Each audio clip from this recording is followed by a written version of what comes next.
bit about my two guests today. I've got my co-host Heather Osborne on the line with me as we speak. Don't want to get complacent about my guests. We are going to be talking to Stephen Mehler, author of From Light into Darkness. I've Stephen on the show many times. He is a veteran of Capricorn radio and TV. And Brien Foerster as well. Brien does not need much introduction. You've got to check out Brien Foerster on YouTube and you'll see the prolific episodes that he's provided Peru and Egypt and megaliths. If you haven't checked Brian's YouTube channel, you just got to devour it when you get there. But Brien is an author as well, and he produces excellent little guidebooks. And if you want to learn about ancient technologies, you got to get a hold of these two guys. So I'll bring on my co-host first. Heather, are you with me on the call?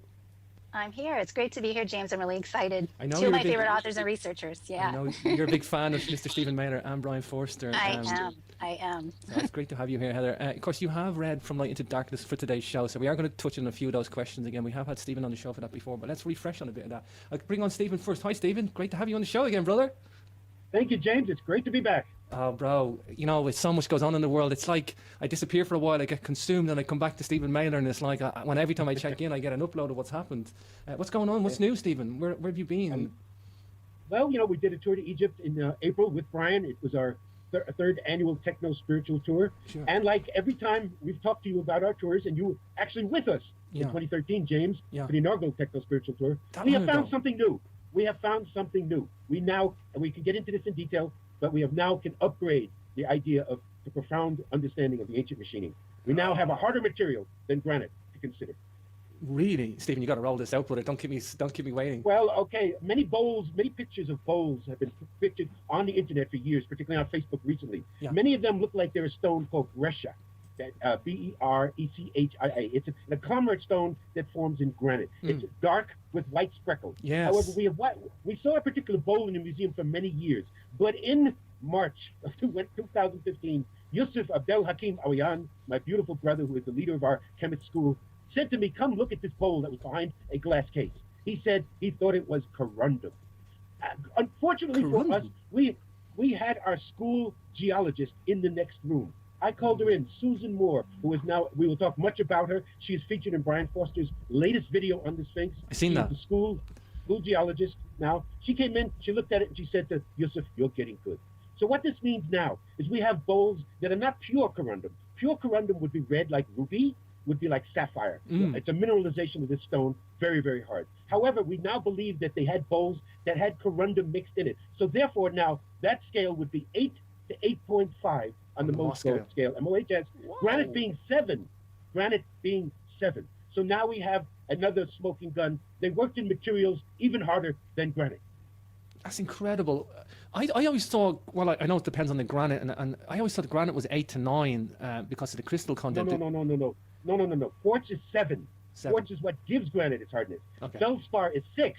If it was just the substrate of granite, it would only be 6, which is basalt. Yeah. No, it goes basalt 6, diorite 6.5, granodiorite 6.5 to 7, granite 7 because of the quartz content. Gotcha. When you get higher than 7 than granite, you're talking about minerals, gems like ruby, like sapphire. Having like corundum corundum forms in sheets of granite. That's how it's deposits. That's how we find it in the quarries. But it is mineralized and it is harder than granite, harder than quartz.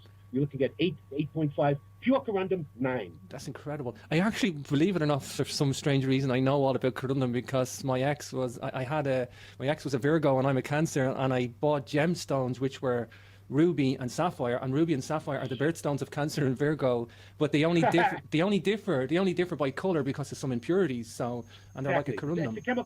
The chemical content is what gives it its color. Exactly. We find that in the granite. We have a lot to talk about because when we were at Baalbek, we have found 3 other streams of granite that we hadn't studied before. A purple granite, which was called by the Romans imperial porphyry, which we now know because of Susan Moore is porphyritic rhyolite, and people can Google that, RHYOLITE. It is a granite that is purple. The Romans loved it, but they didn't quarry it, and they didn't erect it. This comes from ancient chemists well over 12,000 years ago. Fascinating, Stephen. Let's bring in Brien. Brien, you gave me a video today, the latest update in the series. Brien, man, this is awesome stuff. I just love your narration when you do these videos, Brien, because you're pointing out the stuff. You sanitize it down to just what we need, bite size.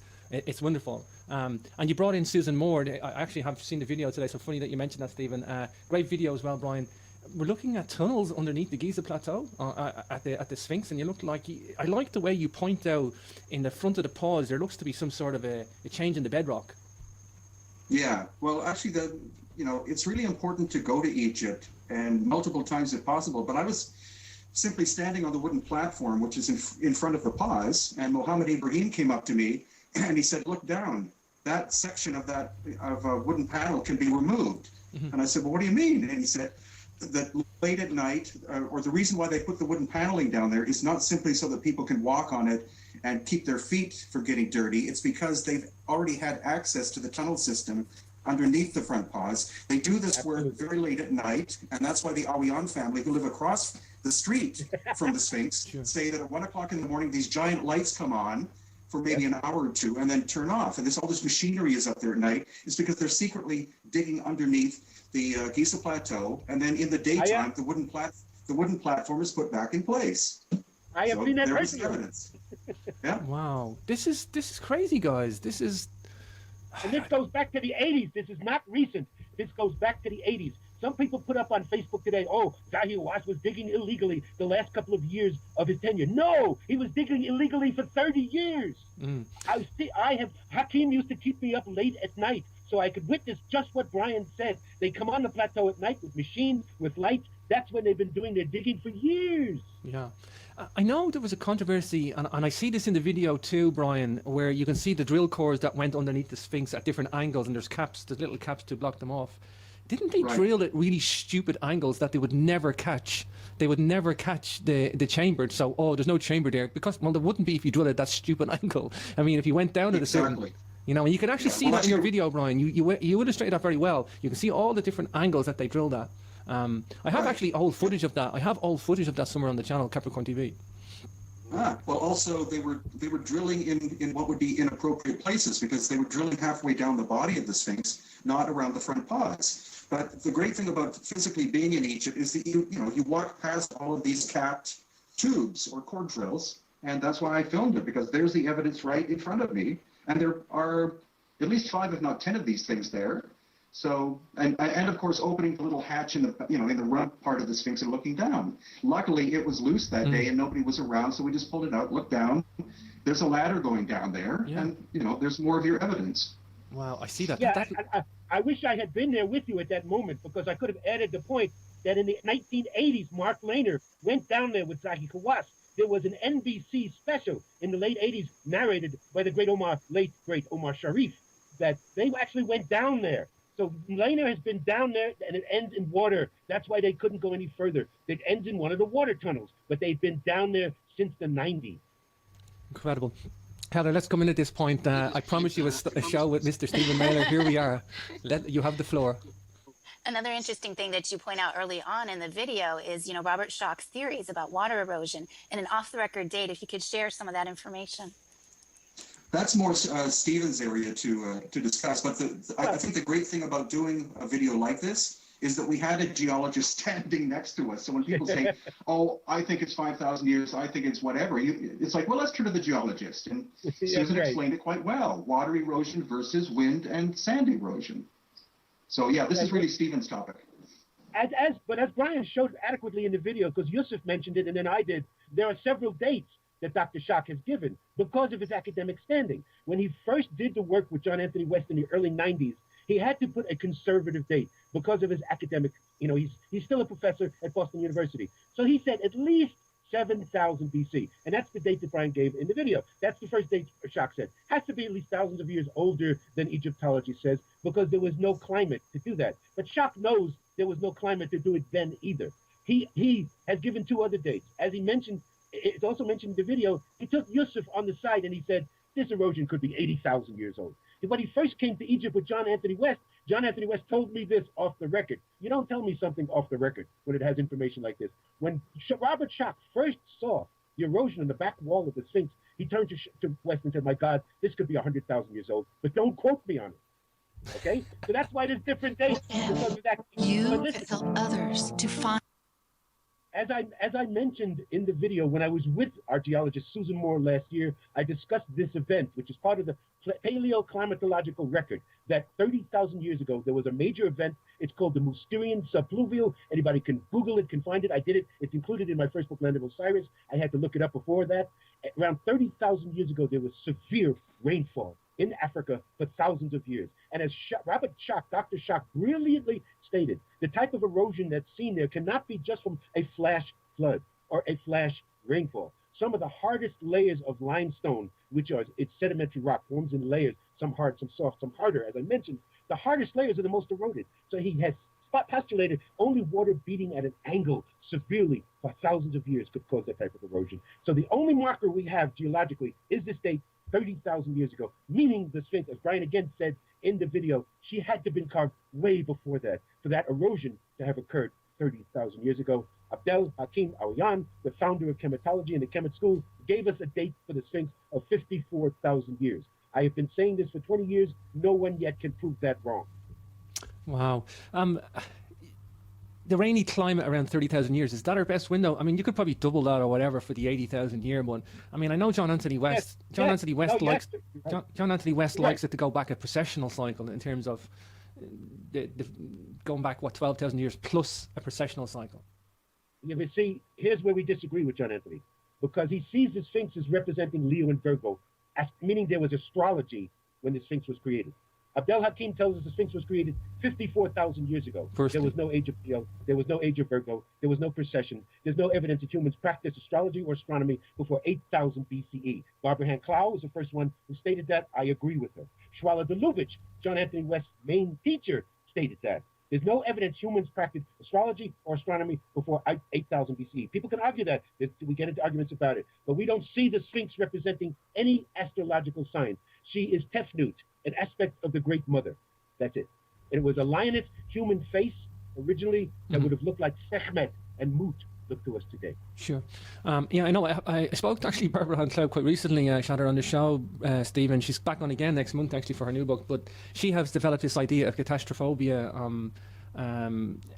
You know, and I know that Brien would focus on this a lot. I remember Brien's work was showing the Easter Island heads and that there was a flood layer. It has to have come in. I know up in Peru as well, in Bolivia, it looks like a flood hit this planet. I mean, it almost then tells you that in the Ice Age, it's just not a time when you're going to build this thing. It has to be. I've no problem going beyond that. I've no problem going beyond it because of the geology, but I've no problem going beyond it because you just don't build things in the Ice Age. Yeah, well, you see, Ice Ages didn't affect Africa. So there's a misnomer right away and a misunderstanding that geology is given out, that Ice Ages affected the whole world. Ice Age did not affect Africa at all. Climate's changed. No, we think, again, and I want Brien to come in here. One of the main things that brought Brien and I together in our research is we saw evidence of cataclysm. He sees it in Peru and Bolivia. I saw it in Egypt. It was one of the main things we came together in, Brien. Yeah, that's very true.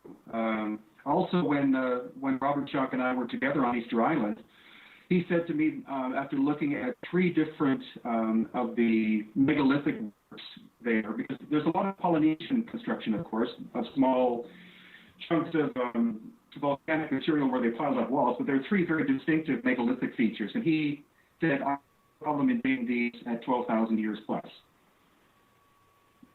So that adds it in. But as Stephen said, all of the megalithic work in Peru and Bolivia appears to have undergone an incredible cataclysmic destruction. And since the Inca could not possibly have done the workmanship, and there's no record of anyone existing before, as Barbara Hand Clow says, there must have been a cataclysmic event that was global in nature around 12,000 years ago that caused the survivors to go into traumatic shock for thousands of years. Almost all knowledge was forgotten, and so that's why conventional archaeology, etc., can't figure out or refuse to even look at the idea that these structures are older. But as Barbara Hand Clow did, according to oral traditions, you do get glimpses into this, into the fact that there were other races of people or beings, if you want, that existed in the very distant past, and they were the great megalithic builders who had much more profound mental capability than we have, and technology that we have not yet reinvented. Sure. Brien, just kill your video while we're chatting here. I think we've lost your bandwidth's gone down a bit just while we're chatting. Heather, do you want to pass comment on that? You want to come in? I wanted to go back to the Sphinx for a minute, to what Stephen was bringing up earlier, because in the land of Osiris, Stephen, you talk about the matriarchal lineage of ancient Kemet and how important that is. And I think the Sphinx, from your philosophies and interpretations, is very reminiscent of this ancient mother goddess culture and symbolic of that. Why are academics so resistant to seeing the Sphinx as a matriarchal figure? Because it really symbolizes, doesn't it, that shift from the matriarchy to patriarchy, doesn't it? Absolutely. Well, we could spend hours on this subject alone. I mean, because I have a master's degree in women's studies from San Jose State University. I was a feminist in the 70s, long before I met Hakim. But one of the first things he was talking about. So let's just give the Cometian myth and why she comes, who she is. To them, this was a matriarchal society. So descent went from mother to daughter. So mother-child was the only relationship they understood. So in their understanding, the mythology they tell, when the great mother, who was known to them as Nut, spelled N-U-T, and I've actually had people giving lectures where they say nut, and you know that's somebody who knows nothing. So it's Nut. So Nut is the great mother. She controls all that is manifested and all that is unmanifested. So in other words, in their thinking, in their matriarchal understanding, it wasn't saying that the feminine and the masculine were equal. Polarity comes in later. In their understanding, the feminine called the masculine into being. So the feminine was the creatrix. So they have this story. When Nut herself wanted to manifest in physical form, she spit on the earth. And that's the name Tef Nut. The spit of Nut also represents moisture. But the spit of Nut. Why spit? People would ask Hakim all the time. So I'll use the scientific term. When we expectorate, every time it's never the same. It has no volume, no mass. It can't be measured. So basically the ancient people were saying, you cannot define the great mother. But if you must, there she is. We will create a statue to her. The first thing they created was just the head. The head was the only thing sticking out of the sand. As you can see in Brian's video, and we would hope everybody would go see this video who has not seen it before the show. We'll see it after the show, because Brian adequately talks about how the ground level of the plateau was where the neck of the Sphinx is. So the body of the Sphinx was hollowed out of the limestone bedrock. And the blocks that were taken were huge 100-ton blocks that were made to put forward to make what was now known as the Sphinx Temple and the Valley Temple. So she is actually below sea level where the body is. The level of the plateau is her neck. So it was just what was called in geology a yardang, just a form of limestone. They came, Hakim tells us, they would come to this spot 56,000 years ago. Before there was a Sphinx, they knew this was a sacred spot, a power place. People would come, as he would say, to energize themselves.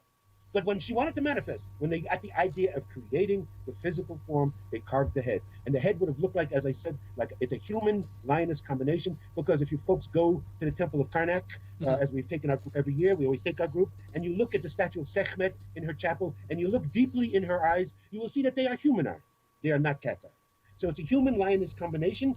That was what Tefnut was. That is what Mut is at Sekhmet. Then, thousands of years later, as we know geologically, again from the work of Dr. Robert Schoch, thousands of years later, they would have carved out the four chests and the four legs, and thousands of years after that, they would have carved out the rump. We know that the erosion in the front of the Sphinx is twice as it is in the back. Dr. Schoch found that out in the 90s. So he said, obviously, it was carved in 3 distinct stages, but 54,000 years ago was when she appeared as Tefnut. The first thing manifested was a feminine to the matriarchal culture, an aspect of the great culture. Why don't they recognize it? Because Egyptology is mostly men. It has changed since the 70s. Since the 70s, women have been able to get PhDs. I tell the whole story of a great lady named Margaret Murray, who was a disciple of Sir Winfield Flinders Petrie, actually fell totally in love with him. She was the first woman to ever get a PhD in Egyptology in 1903. It took 50 years before another woman was given a PhD in Egyptology. But I recommend her book. To this day, I recommend her book to anybody starting out. A book she wrote in 1949 called The Splendor That Was Egypt. She talks about it being matriarchy. In that book, she was the only woman in the field. She was totally ignored by her colleagues. And they're totally ignoring it today. They don't recognize this thing. You still see Zahir Watts. He'll still come on National Geographic and say he, when he talks about this. I have a 1942 copy of The Splendor That Was Egypt, Stephen. Oh, my God. Yeah. No, 1949 is when it came out. 49 then, isn't it? It's a 40. Yes, it's from the 40s. Yeah, 40. I do. I have a pristine copy too. Stephen, we'll have to swap stories sometime, because when I was working on my PhD in goddess mythology, I ran into the same kind of problems. So we'll have to talk sometime share some stories about what I encountered too. Of course, as I said, I started from the matriarchal understanding, because when I started doing really serious research in Egypt in the 70s, I recognized it, and that's why I got a master's degree from the Women's Studies Department, and my master's thesis was the role and position of women in ancient Egypt from 7,000 to 1,000 BCE. And I spoke for 5 hours. Wow. Stephen, That's fantastic. I just want to draw a comment on what you said about the blocks. You can't separate the Sphinx from the Sphinx Valley Temple. A lot of people just see these as two separate entities, but you just can't separate them. The quarried material from the Sphinx enclosure is what's built this Sphinx Valley Temple.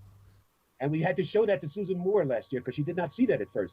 She saw the baseline of the plateau and she said, no, that's the baseline. But then when you came around the side, it's constructed blocks. And she finally had to realize that they had constructed the Valley Temple and the Sphinx Temple out of the blocks that were taken from the Sphinx Valley. It is an amazing thing. And Brien shows that clearly in the video. Clearly. Yeah, let's bring in Brien. Brien, you show this layering that even the heterogeneous layers of the blocks that they quarried all match up with each other, where they took a block, they put it in place, they take another block, and they put it in place. That's right. They, obviously, I'll have to do a better job of it next year, but you can clearly see that they were systematically removed from the Sphinx enclosure to create the Sphinx and Valley temples. The size of these blocks, Brien, they're enormous. I mean, they didn't just quarry little tiny blocks. That would be the easy way to do it. I mean, what's the size of these things?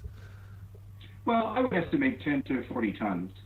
Wow. Of what's left. Of course, the whole thing has been deconstructed over time, and it was much bigger, much higher. So, are we saying the Sphinx Valley Temple is contemporary with the time that the Sphinx was built, 50,000 BC, something like that? Yeah, it would be within a couple thousand years. Again, the first thing would have been the head carved. Then a couple thousand years later, they would have started removing the stone. So the temples are thousands of years younger than the Sphinx itself, but still maybe 30, 40,000 years ago. It's incredible. Of course, we see this encasement of the older limestone walls with the modern construction. It's like we put like a drywall up and protect our buildings today ourselves. We do that in our modern construction. It's like they were protecting the decaying structure. Again, if we go around the side of what's called the Sphinx Temple, we can find that they were granite ashlars, that they actually covered the limestone with these granite ashlars. We believe an insulating effect. One of the things we have, there's so many offshoots here. We have electricians now, a lot of people seeing that they use the stone like Faraday cages. They would use shielding. Depending on the quality of the stone, you could have granite then shielded by limestone, even mud brick. They understood.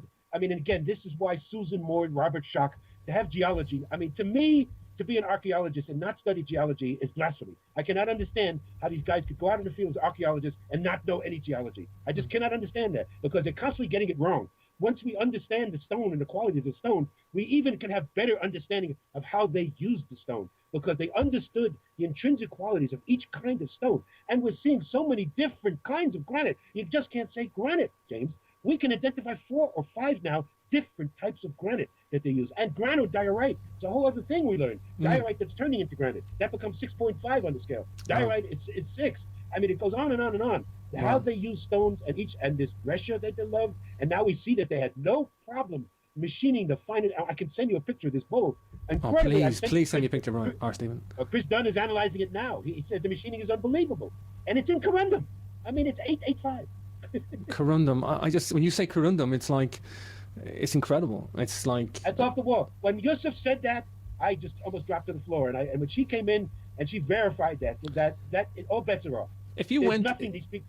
no doubt that they had diamond tools, that they worked in diamond, they used sound to soften stone. Well, we can get into the whole thing now, and Brien is working with me on this. We're coming up with all different types of understanding. They use sound to alter the physics of stone. They didn't have to melt it. People are looking at vitrification, thinking they had to melt the stone and then mold it. They did not have to. They altered the physics of the stone, which then made it softer, easier to cut, but they still were using diamond tools. Perhaps that's why they were using crystalline stones, because the crystalline content would vibrate in an oscillatory way with acoustics. It's any crystals, all crystals vibrate. That's what they do. And if they're able to soften the structure by doing something to it. But here our geologists get to another monkey wrench at us. Susan Moore told us it's not the quartz content that gives granite its acoustic qualities. It's the tightness of the bond in the feldspar. The quartz is there for transmission of energy, piezoelectric. You squeeze quartz, it produces an electric charge. So the acoustic effects of the stone is the tightness of the chemical bond. And there's no doubt these people knew it better than we do. They chose the stone for its acoustical qualities. No doubt about it. I mean, Stephen, if you went to an engineering company and you handed them a slab of corundum and you said, I need you to carve that for me, they would call for security and think there's something mentally wrong with you. They would mentally go, there's something wrong with this guy, get him out of here. You know, that's the reality of it, though. That is the reality. It wouldn't be cost efficient, exactly. And the first thing Chris Dunn did when he came back from the Serapeum is he went to the greatest granite manufacturers in the United States and said, okay, look at a picture of this box made out of one piece of granite. How would you do it? First of all, he said, we wouldn't do it like that. We would make 4 sides and we'd bolt it together because, you know, they said, no. It has to be done by one piece. How would you do it? They said, I don't know, but your starting price, your asking bid is $1 million before we even start the project. Wow. I know anybody I talk to about Egypt, I just say, go to Capricorn TV, look at the Serapeum, and I navigate people. I'll do it one-to-one, I'll send to people. I cannot talk about the Serapeum long enough. I mean, I just think it's the most spectacular thing I ever got to witness, and I did it on a chematology tour. I had the pleasure of seeing Yusuf in action there with yourself, Stephen. The Serapeum, for me, I know there's other artifacts too, like you say, there's these vases and there's an intricate working of very heavy stones. But for me, seeing the Serapeum, it beggars belief just to touch the stuff that it has been done. It's obviously real. You can touch it. I know it's there, but it's still, my head is saying this shouldn't be there. It's not. It doesn't compute. It still doesn't compute. And Brien has done several excellent videos in the Serapeum. Brien. Well, the Serapeum is the most surreal thing I've ever seen, and it's my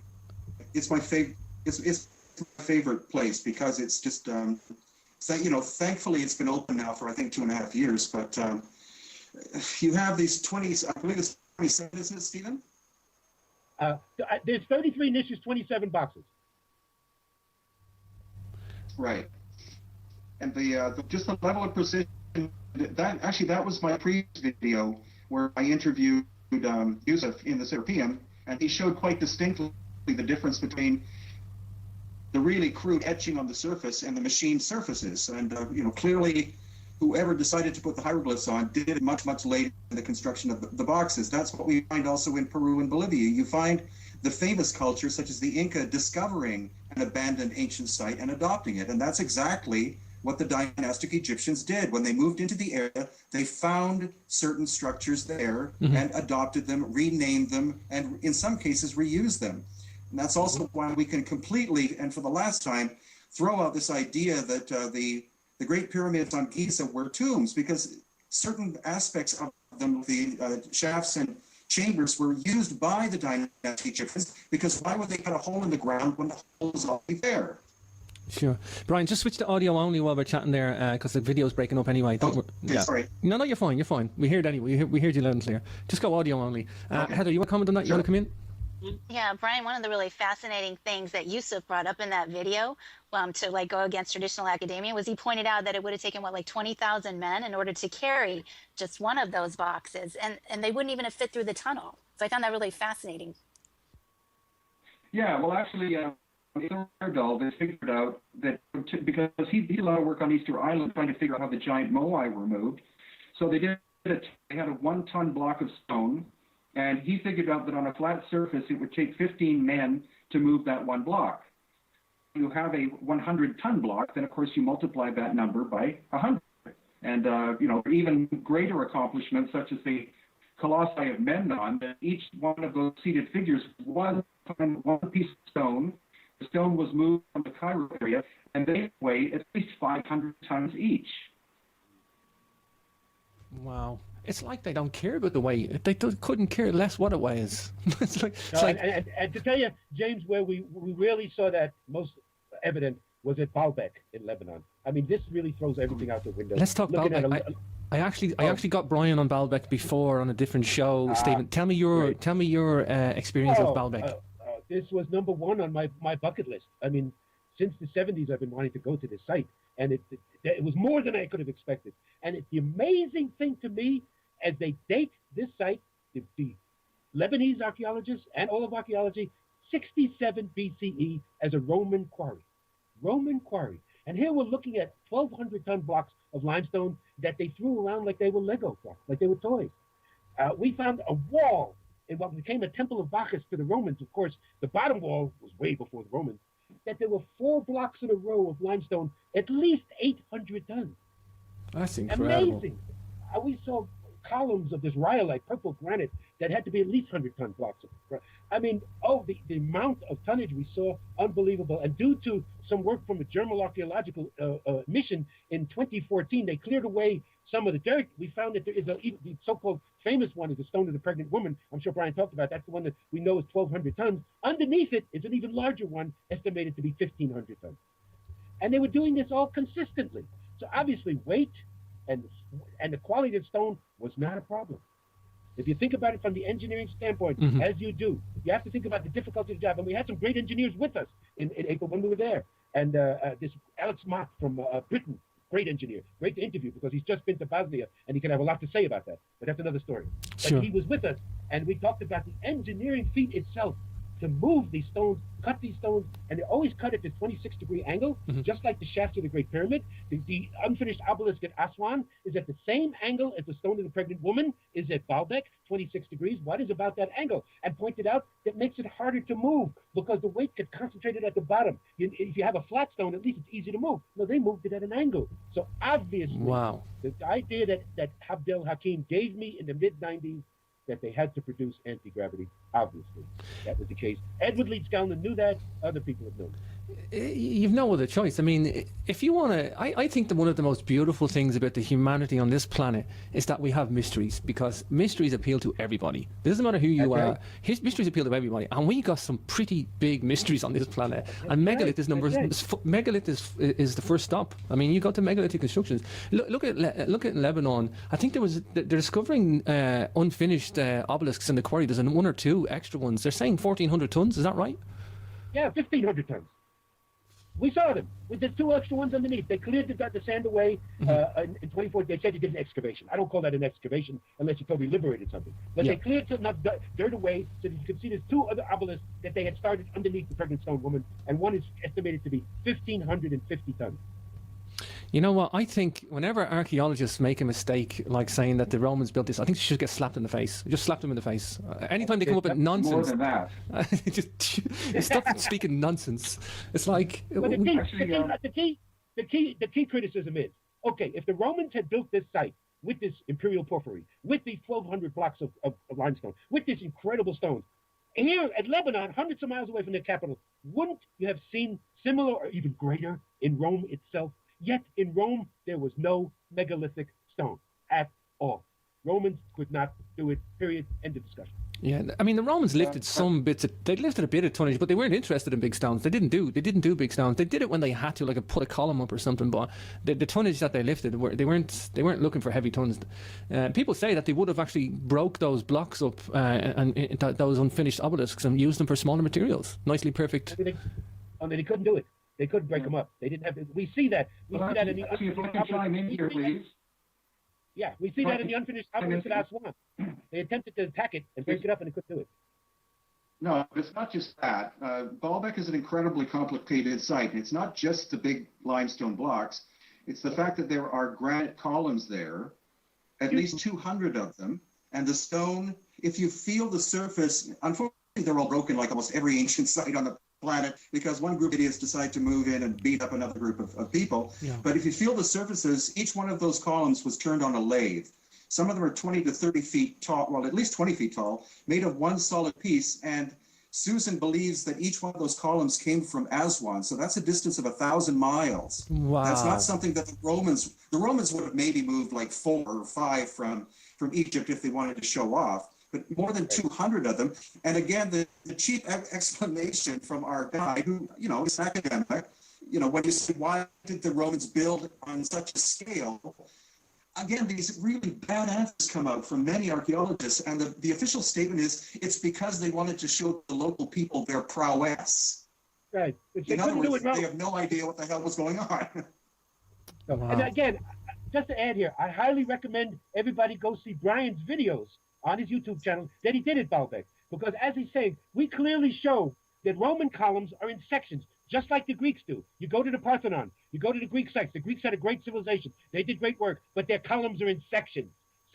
Roman columns at the Temple of Jupiter, Temple of Bacchus at Baalbek in sections. When you look at the ancient columns, that the stone that they got from Kemet, it's single blocks that were already there. That was a Commission site. Again, Baalbek was an ancient Comitian site. They didn't even have to go to Aswan to get the stone. The stone was already there. It had already been brought from Aswan by the Comitians. Sure. And Yusuf Awiyan also believes that the stone was brought from the Sinai. Why has the Sinai been a place that's been fought wars and wars over for at least 8,000 years? It's because not only the gems, the gold, the ivory, the mines, the turquoise, all, but the granite.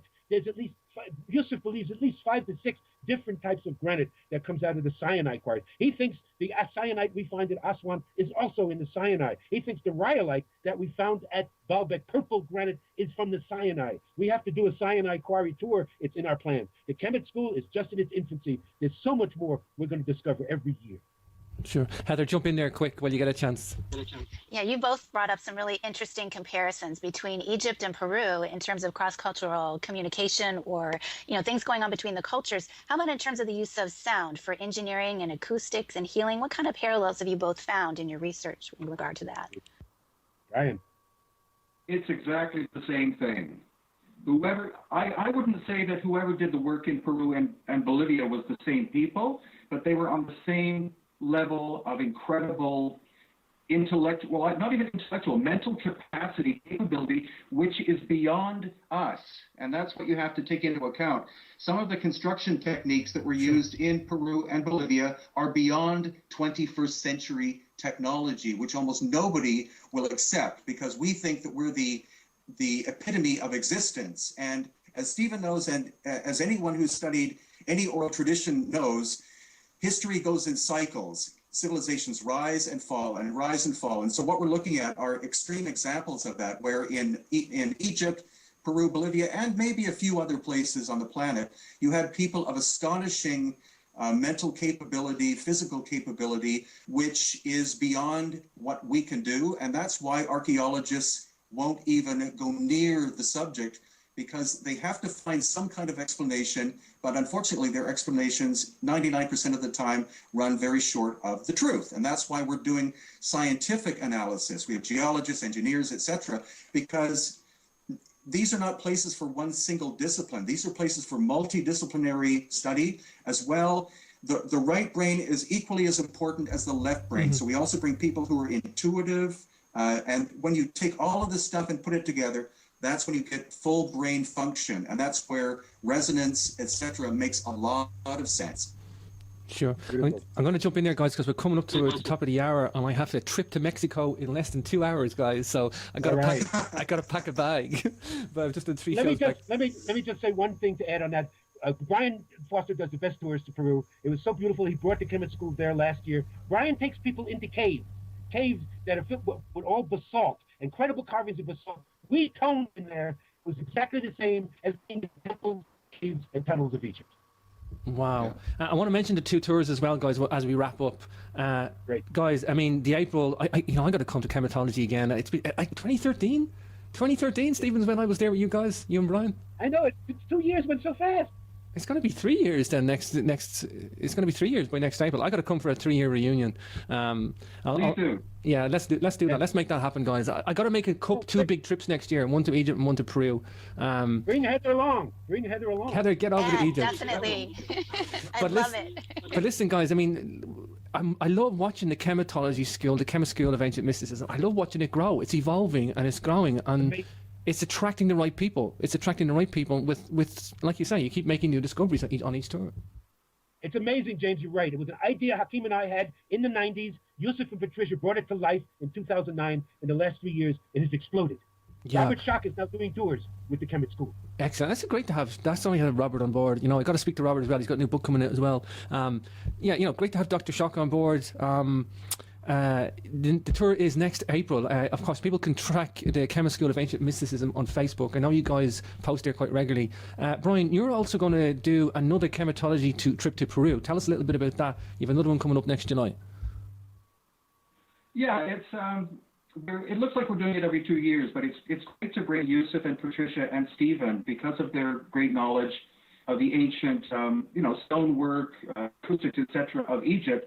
So it's a comparison tour. We look at the similarities and the differences between the ancient megalithic works of both parts of the world.